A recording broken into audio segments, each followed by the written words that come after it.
This is Chris McDaniels. Like, subscribe to TNW Wrestling on YouTube, subscribe to my other channel, Word of Chris, and subscribe to this channel, Chris McDaniels. And follow me on Twitter, Instagram, and both of my TikToks. They'll all be down there in the description box. And I'm here to do my WWE Friday Night SmackDown December 27th, 2024 reviews. So here we go, discussing about tonight's episode of Friday Night SmackDown. Now, we kick off the show with the first match of the night. But before we talk about that match, we got to talk about a segment that happened backstage. So yeah, we see the WWE Women's Tag Team Champions Bianca Belair and Naomi getting ready for their match. And Naomi said that she can't wait to team up with her unofficial tag team partner, Bayley. And then Bayley comes up, and Bayley pretty much says that she got her backs and all that, and how they're going to do good. And Bianca was like somewhat not happy about that, but she kind of dealt with it, you know. So yeah, we get them, they go out to the ring, and then all of a sudden, we see Nia Jax's team come out there, and then we see Nia Jax grabbing the mic, and then she starts talking about how her, Candice LeRae, and Tiffany Stratton, and none of them ever attacked Jade Cargill, and talking about how pretty much it's probably Bianca. So yeah, that's what she was talking about there, and Bianca was not happy about that. But yeah, then we get to the match. It was Bayley and the WWE Women's Tag Team Champions Bianca Belair and Naomi versus Candice LeRae, the Miss Money in the Bank winner Tiffany Stratton, and the WWE Women's Champion Nia Jax in a 6-women's tag team match. So yeah, we'll get to this match. In this match, it was a pretty good one. Both of these teams beating the hell out of each other at the ending, taking out each other. But then we start getting towards the ending of this match where we see Tiffany Stratton hit a nice spine buster onto Naomi, and then Bayley comes in there hitting the Bayley to belly onto Tiffany Stratton, taking her out. Candice LeRae comes in there hitting like a code breaker on the Bayley, taking her out. Bianca comes in there hitting like a gut buster onto Candice LeRae, and then Nia Jax comes in there body slamming Bianca,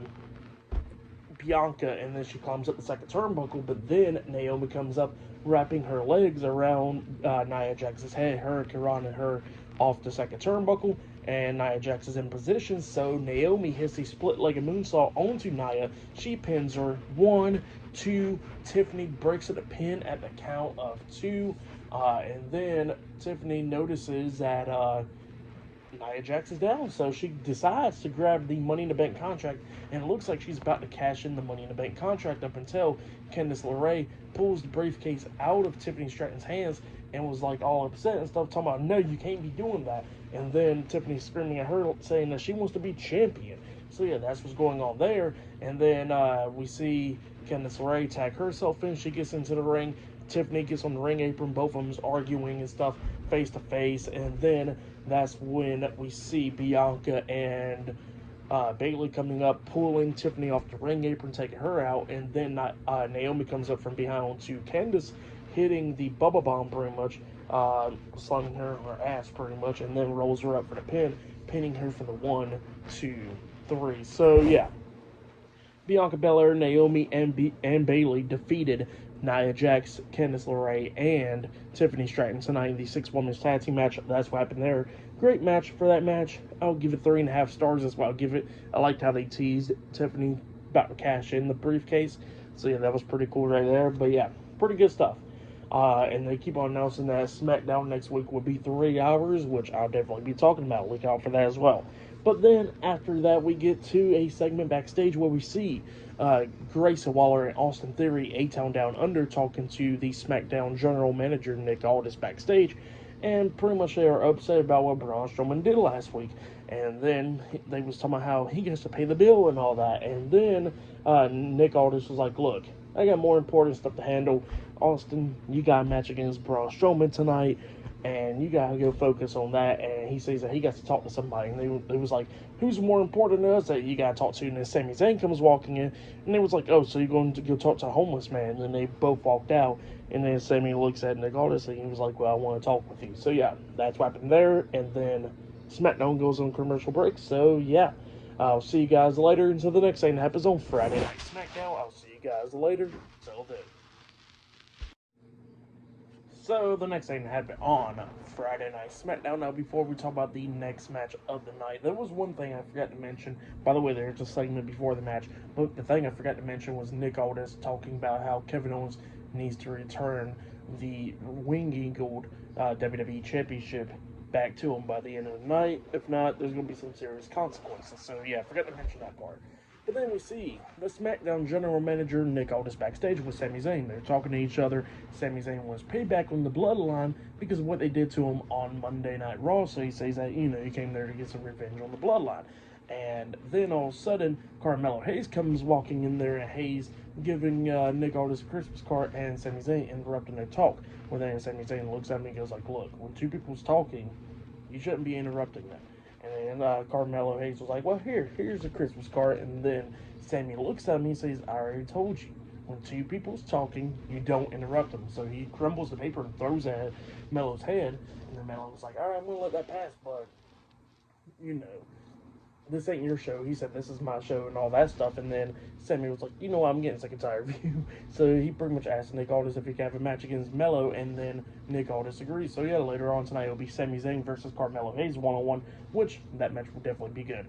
So yeah, that's what's going to be happening later on tonight. But then after that, we get to the next match of the night. It was Braun Strowman versus Austin Theory one-on-one with Grayson Waller at ringside, A-Town Down Under, in a one-on-one match. So yeah, we get to this match. This match, it was a pretty good one.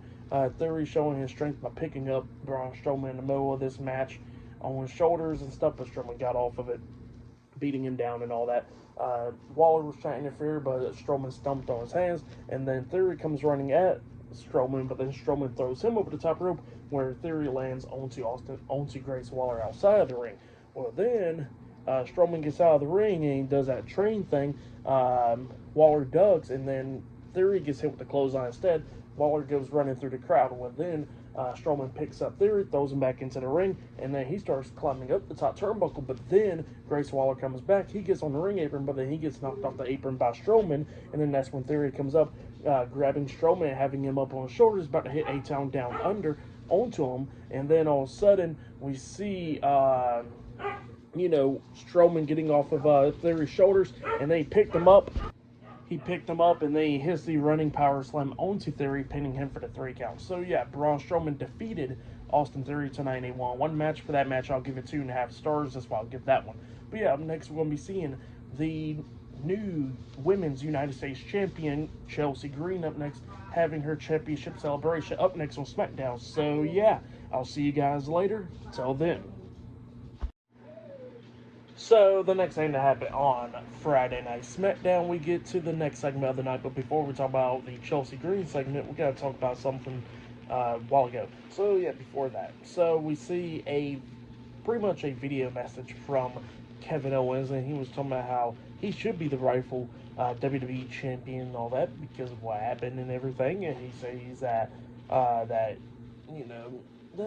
he ain't going to go into the building unless there was one condition made, and that's Nick Aldis meeting him in the ring later on tonight on SmackDown, and that's the only way. So, yeah, that's what we saw there. But then we get to the next segment of the night, and we see Piper Niven. She is inside the ring. They are having a championship celebration for the new WWE Women's United States Champion, Chelsea Green. So, yeah, Piper Niven, she introduces Chelsea Green as the sparkliest, tallest, youngest, oldest, longest reigning WWE Women's United States Champion of all time, and she introduces her. So, yeah, Chelsea Green, she comes out there with the championship, and she is dressed up like the Statue of Liberty, calling herself Lady Liberty, and, yeah, she gets into the ring, and she pretty much was, like, more of this, like, politic character. It seems like how she's going to make America and all that stuff, and she was talking about how it's going to be red, white, and green, and she was talking about how, how she couldn't do it all without somebody with her, and then pretty much like she's going to lean towards Piper Niven, like thanking her, but instead she was like herself. So that's what happened there. Piper Niven kind of like looked at her, so maybe a future feud right there down the road. But yeah, that's what happened there, and then she starts talking crap about Michin. Somehow she was surprised that Michin pretty much made it so far into the finals of the tournament and all that stuff, but she says that, it didn't matter because she still lost to her. So yeah, that's what Chelsea Green was talking about there, and calling herself the youngest, oldest Women's United States Champion, longest reigning. So yeah, that's what she was talking about there. But yeah, that's what happened there, and then all of a sudden she gets interrupted by Michin. Michin comes out there, she got some candlestick in her hands, and then she grabs the mic and she starts talking about how if it wasn't for Piper Niven, Chelsea Green wouldn't be champion right now. And then she says, well, let me meet you to my old friend right here. And then Michin starts walking down to the ring. Well, Piper Niven gets out of the ring, but then she starts getting beat down with the kendo stick inside the ring. Michin gets into the ring, tries to hit Chelsea Green with the kendo stick, but Chelsea Green ducks it, and then Piper Niven saves her by pulling her out the ring. So yeah, that's what happened there. Pretty decent segment.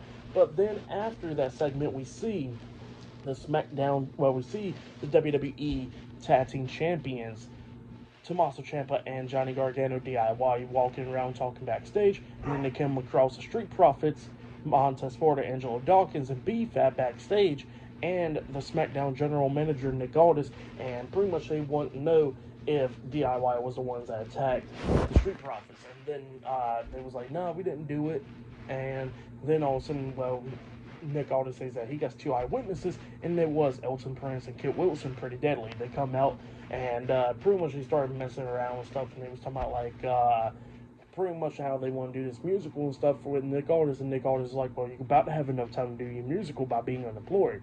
If you keep on messing around, so yeah, that's what he was telling them. And then it looked like Kit Wilson was about to snitch on DIY, but then all of a sudden we see Elton Prince say Garza. So yeah, Street Profits was like, so is Garza and Berto, and they was like, yeah, it was them. And then all of a sudden we see the Street Profits, they started walking around backstage, and they found Lost Garza, and they started attacking him backstage, and then Nick Aldis and a bunch of referees broke him up, and he says that they got handled in the ring. So yeah, that's what he says there. But so yeah, up next it will be the Street Profits versus Lost Garza up next in the tag team match. So yeah, I'll see you guys later. Till then. So the next thing to happen on Friday Night SmackDown, we get to the next match of the night. It was Angelo Dawkins and Montez Ford with B-Fab at ringside. The Street Profits versus Berto and Angel with Electra Lopez at ringside, Los Garza in a tag team match. So yeah, we get to this tag team match. In this match, it was a pretty good match. Both of these teams beating the hell out of each other. Now, this match, it was, like, really good. Like, both of these teams are going at it back and forth, coming up near falls. Bunch of cool spots in this. At one point, Montez Ford was on the top turnbuckle, and Los Garza gets up there, and they picked them up above their heads, like military press, and then throws them into the ring, which was insane. And then we see Angel hit the moonsault, the second turnbuckle, onto Dawkins outside the ring. Angelo Dawkins outside the ring, taking him out, and then we see Berto going for the pin onto Montez, but Ford barely kicked out at 2. Well, then we see the Street Profits taking control and everything, and they throw Angel into the ropes, but then Electra Lopez saves Angel by pulling him out of the ring quickly. Well, then we see B-Fab coming up, hitting a big boot onto Electra Lopez, taking her out, and then we see Montez Ford going in, hitting the ropes, coming back, jumping over the top rope with a front flip senton onto Los Garza, taking them both out. They throw Angel back into the ring, and we see Ford get tagged in, and then we see Angelo Dawkins picking up Angel up on his shoulders for the electric chair. Montez Ford climbs up the top turnbuckle, and they hit their tag team finish move, the Doomsday Blockbuster, onto Angel, pinning him for the 3 count. So yeah, the Street Profits defeated Los Garza tonight in a tag team match. It was a great tag team match. For that match, I'll give it 3 stars. That's why I'll give it a great tag team match between those 2 tag teams. It was really good. Go check it out if you have yet. But yeah, that's what happened there. And then after that, we see a promo package from Andrade, where he's talking about next week he'll get his hands on Shinsuke Nakamura and everything for everything that he's been doing. So next week on SmackDown, where is the first 3-hour show, it will be Andrade versus Shinsuke Nakamura 1-on-1. Not only that, they got Naomi versus Nia Jax 1-on-1 for the WWE Women's Championship and much more. So yeah, they announced all those matches next week on SmackDown. But yeah, up next it will be Sami Zayn versus Carmelo Hayes 1-on-1 up next in the main event of SmackDown. And later on tonight we're going to be seeing Kevin Owens inside the ring with Nick Aldis. So yeah, I'll see you guys later. Till then. So the next thing to happen on Friday Night SmackDown, we get to the main event. But before we talk about the main event, we got to talk about a segment that happened before this match. So yeah, we see Kit Wilson and Elton Prince, Pretty Deadly, they're walking backstage, and they run into the WWE Tag Team Champions, Tommaso Ciampa and Johnny Gargano DIY, and then DIY was asking Pretty Deadly why they did that, and Pretty Deadly was telling them that pretty much that they scratch their backs and how they want their backs scratched, and Tommaso Ciampa was like, well, we don't scratch backs around here, but we'll probably do something for y'all down the road. So yeah, that's what he was telling them there, and Pretty Deadly was happy. But then all of a sudden, we see Angelo Dawkins and Montez Ford with BFAB walking up the Street Profits, and they thanked Pretty Deadly and all that for telling them that it was Lost Stars that attacked them. Well, Pretty Deadly was like, yeah, sure thing, and then they walked off. Well, then all of a sudden, we see they was talking about how they're going to go after the tag team titles and they're going to go walk to Nick Aldis' office, but then they get stopped by Chris Sabin and Alex Shelley, the Motor City Machine Guns, and they was somehow the Street Profits needs to get in the back of the line because they're going to get their rematch clause against DIY. So yeah, that's what he was talking about there, and they was arguing and stuff up until Apollo Crews come up, and Apollo Crews tells the Street Profits that Pretty Deadly lied to him because it wasn't Lost Garza that attacked the Street Profits. He says that it was DIY that attacked them. The Street Profits was not happy about that. So yeah, that's what happened there. Apollo Crews being a damn snitch. But yeah, crazy stuff there. But then we'll get to the next match of the night. It was the main event. It was Sami Zayn versus Carmelo Hayes 1-on-1. So yeah, we get to this match. This match is a good one. Carmelo Hayes comes out there with the Christmas gifts and all that of him hitting. It was a picture of him hitting Braun Strowman in the back with a steel chair backstage and all that a couple weeks ago. So that's what he's giving out to the crowd and everything. He gets into the ring. We get to this match. Both of these teams going to beating the hell out of each other, coming up near falls and all that stuff. Both of these guys, teams. And yeah, they was beating the hell out of each other and everything. We see Melo hitting the first 48 onto Sami. Sami barely kicked out at 2, was going back and forth and everything. Sami manages to get Melo into the corner, and he's trying to hit the Helluva kick onto Melo, but Melo quickly rolled out the ring, and Melo did not want nothing to do with this match, so he decides to go ahead and get counted out, But then Braun Strowman comes out there, and he picks up Melo, but then Melo gets off his shoulders, and Melo starts running backstage and all that, and Braun Strowman chases after Melo backstage, and while that's happening, we see Solo Sikoa, Tama Tonga, and Jacob Fatu, the Bloodline, coming into the ring, attacking Sami Zayn, causing a disqualification. So yeah, Sami Zayn defeated Carmelo Hayes by disqualification. They started beating down Sami Zayn and all that stuff, laying him out and all that. Sami Zayn kept on trying to fight back, hitting a big boot onto Tama Tonga, laying him out, throwing Jacob Fatu shoulder first into the ring post, and then Solo Sikoa was beating him down, became 3-on-1. All three of the guys. Well, actually, Solo's just beating down Sami at this point. It's just Solo and Tama Tonga, I believe. But then all of a sudden, Braun Strowman comes back out there with Melo up on his shoulders because trying to take Melo back to the ring, But then he just drops Melo and sees what's happening inside the ring. So Strowman comes running down. He takes out Tama Tonga when he got out of the ring, knocking him down outside the ring. And he's going at it with Solo inside the ring, going back and forth. He hits a shoulder block onto Solo, taking him out. And then we see Jacob Fatu get back up. He gets into the ring, and he's face-to-face with Braun Strowman. And then we see Tama Tonga coming up, hitting a chop block to the back of the leg onto Braun Strowman. And it became 3-on-1 after that. All three of those guys beating down Braun Strowman. We'll see Solo hitting the Samoan Spike onto Strowman. He hits a second one onto him as well, laying him out. Sami Zayn gets back into the ring, taking out Solo, beating him down and all that. But obviously, 3-on-1, they're beating him down again. Solo hits a Samoan Spike a couple of times onto Sami as well. And then we see Jacob Fatu hitting the moonsault off the top turnbuckle with Nick Aldis and all them out there, trying to pull them all apart. And then Solo hits another Samoan Spike onto Sami, laying him out. And yeah, the Bloodline lays out Sami Zayn and Braun Strowman. But then all of a sudden, Kevin Owens' theme song hits.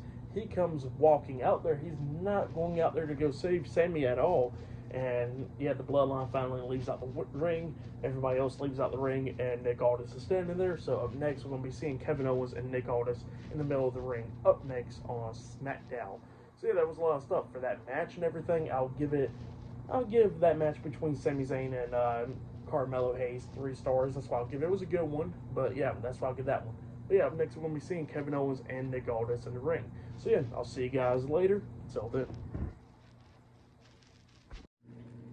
So the next thing that happened on Friday Night SmackDown, we get to the next segment of the night. Is the final segment of the night. So yeah, we see Kevin Owens. He comes out there with the Winged Eagle Championship with him. And then we see the SmackDown General Manager, Nick Aldis. Both of them standing in the ring.